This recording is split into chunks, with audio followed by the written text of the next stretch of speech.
Dan dalam cerita ini, Putra akan menceritakan tentang seorang ibu atau seorang wanita, sebut saja namanya Bu Siti.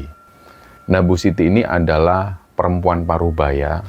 Nah, kehidupan keluarga Bu Siti dan anak-anaknya itu sangat berkecukupan sekali. Orang-orang bahkan memandang Bu Siti itu ya orang yang sangat cukup, dan kehidupan mereka itu bergelimang harta.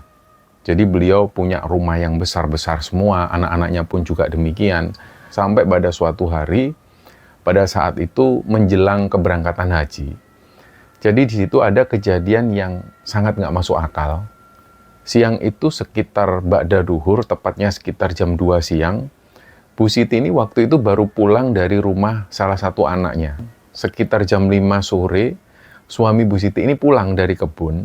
Beliau membawa cangkul dengan kondisi baju yang kotor penuh tanah, dan begitu sampai rumah, suami Bu Siti ini kaget karena rumahnya ini terkunci rapat. Ini nggak biasanya. Nah, biasanya Bu Siti itu selalu ada di dapur atau duduk-duduk di teras di jam-jam seperti itu. Biasanya ya beliau menyambut suami. Tapi waktu itu sepi banget, kondisi rumah tertutup rapat. Akhirnya di situ suami Bu Siti ini ketuk-ketuk pintu terus, dan kondisinya ini masih sepi, nggak ada jawaban dari Bu Siti. Akhirnya suami Bu Siti ini memutuskan menuju ke rumah saudara Bu Siti yang ada di sebelah rumahnya. Nah, mereka pun akhirnya sama-sama berdua kembali ke rumahnya, menuju ke rumah Bu Siti tadi. Terus mereka berdua langsung ngetuk pintu rumah lagi, sambil terus memanggil nama Bu Siti. Dan karena berulang kali dipanggil-panggil tetap nggak ada jawaban, akhirnya suami Bu Siti itu nekat. Dia harus dobrak pintu belakang.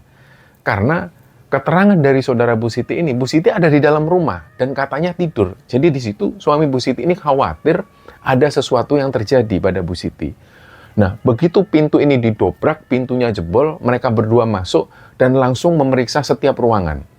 Sampai akhirnya, mereka berdua itu sampai ke pintu gudang di belakang dapur. Dia buka pintu itu pelan-pelan.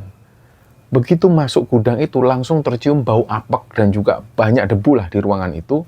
Ketika suami Bu Siti ini keluar dari gudang itu dan masih mencari keberadaan Bu Siti, si saudara Bu Siti ini pas mau berbalik, tiba-tiba kayak ada yang menyentuh pundaknya. Jadi pundaknya ini kesenggol sesuatu. Rasanya itu dingin dan lembut, kayak kulit manusia. Nah, otomatis si saudara Bu Siti ini refleks dia noleh.